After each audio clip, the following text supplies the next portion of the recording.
大家好，我是老飘。那今天呢，讲一个转业多年的老哥讲述的一个故事，跟以往的故事呢有些不同。大家遇到事儿都会觉得冷，而老哥呢就觉得暖暖的。来听一听怎么个事儿。老哥呢曾经在东北某地服役，有一年野外拉练的地方呢在一处河边，河边有山有树林，白天训练，晚上就地休息。老哥是班长，班里除了他之外还有8名战士，他们9人呢都住在队伍的141车上，在后车斗搭起那种上下2层的木板当床。故事的当事人呢是班里一名叫做迷糊的老兵。之所以叫迷糊啊，除了长得比较憨厚之外呢，平时做事儿有点慢半拍的感觉。老兵嘛，尽管在老哥的班里，那老哥呢也不怎么管他。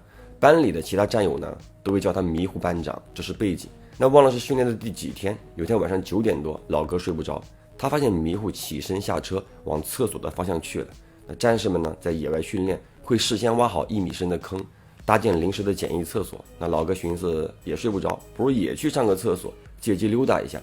但是他跟在迷糊后面走着走着啊，发现迷糊并不是去厕所。出于好奇呢，那老哥上完厕所之后，朝着迷糊的方向追了过去，发现啊，他一路走到附近的树林里，在一棵树下面停了下来，站在下面抬着头，像是在看什么东西。观察了得有1根烟的功夫啊，这个迷糊还是保持那个姿势。老哥就很奇怪，走了过去，喊了一声啊，迷糊干嘛呢？缓了得有2-3秒，这个迷糊才回头应了一声没事儿，我出来转转。老哥当时呢并没有多想啊，就走过去搭住迷糊的肩膀啊，明早呢咱们还要训练，回去休息了。迷糊并没有抗拒，就跟着老哥呢就一起回到车里睡下了。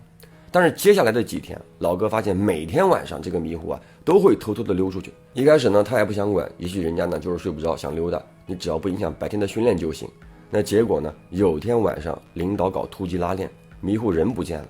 那老哥呢就只能派出2名战士去找，找了2个多小时，终于找到了。但是战士们回来却说找到迷糊了，在旁边的山顶上。不过啊，他怎么都不肯回来。那老哥就只好让战士们带路，他亲自去叫他。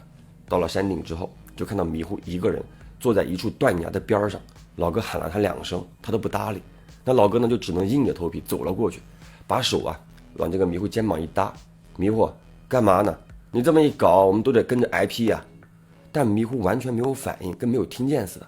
老哥呢就只能说晃了晃他，迷糊走了，你这样搞是要挨处分的。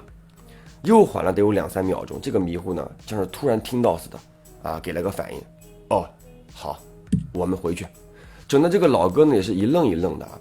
虽然说他叫迷糊，但平时呢也没这么迷糊，就像是突然少了根弦似的。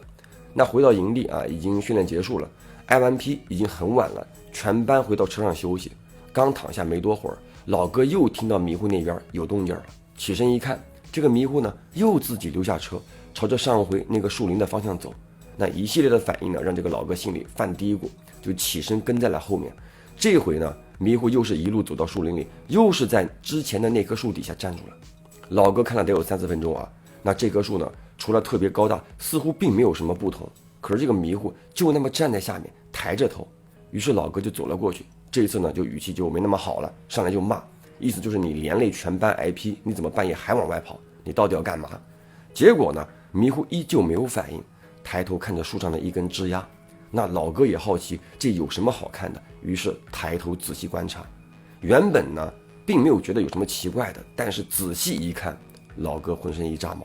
这棵树呢就是树林中啊一棵极其普通的大树，但当晚没有风，这棵树旁边所有的树全都纹丝不动，唯有这棵树的枝丫在一上一下的摆动，就像有个人坐在上面晃悠。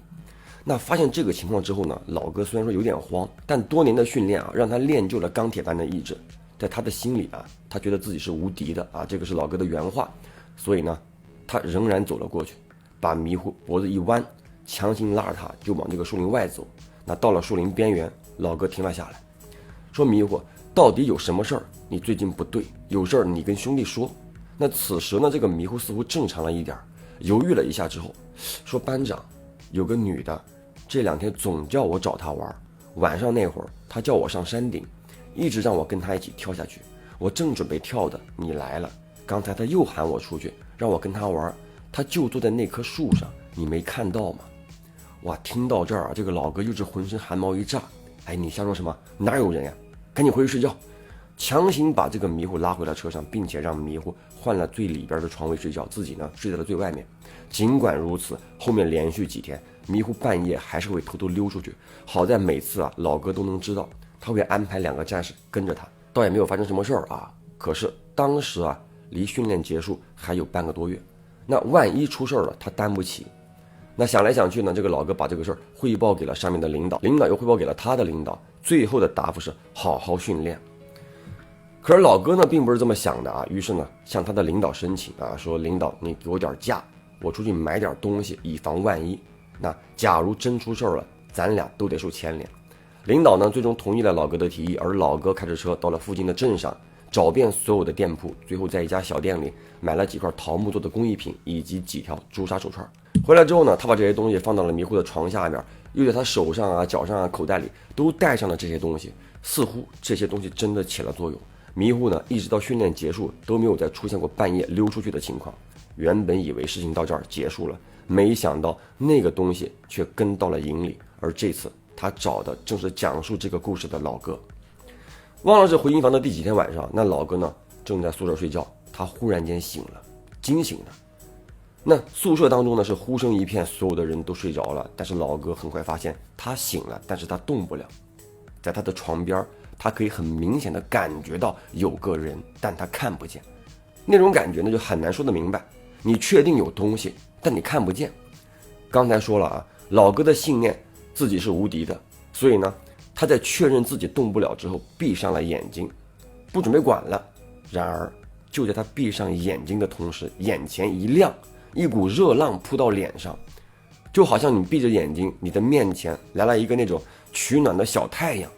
你睁开眼什么都没有，那种热感呢也会消失，但是你一旦闭眼，那种感觉就来了，极其的古怪。试了几次屡试不爽，老哥就只好睁着眼睛，忍受着身边有一个看不见东西的这种感觉，大声地喊宿舍里每一位战士的名字，可是没有一个人回应他，所有人依旧在大呼。老哥的情绪呢也从惊慌到愤怒，开始各种阻拦问候，同时他用尽全身所有的力气，疯狂地对抗那股控制他身体的力量。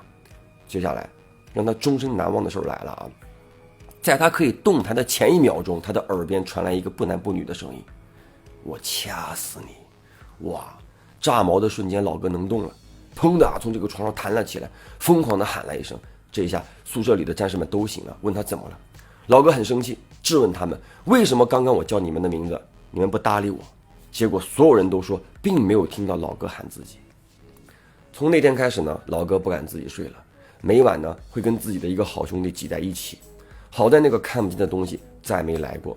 直到那一年，老哥回家探亲，回到家里的第1个晚上，那个东西又来了，还是那晚的感觉，一个小太阳在你的面前。可是那晚老哥他不但动不了，连眼睛都睁不开。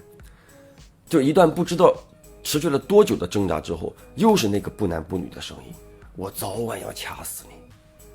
恢复身体的控制权之后呢，老哥做到了天亮。但是接下来该怎么办呢？老哥想了很久然后给自己的领导打了电话。当时老哥呢是很受领导的欣赏，在电话里呢跟领导说了集训回来之后发生的一系列事儿。那领导听完之后沉默了许久，你想怎么办？最终这件事儿解决了老哥呢再没有被骚扰过。我也很佩服老哥天马行空的想法。拉上一个连，回到那片集训的地方，对着那片树林，尤其是那棵明显比旁边大了一圈的树，火力全开。好了，我是老朴，下个故事见。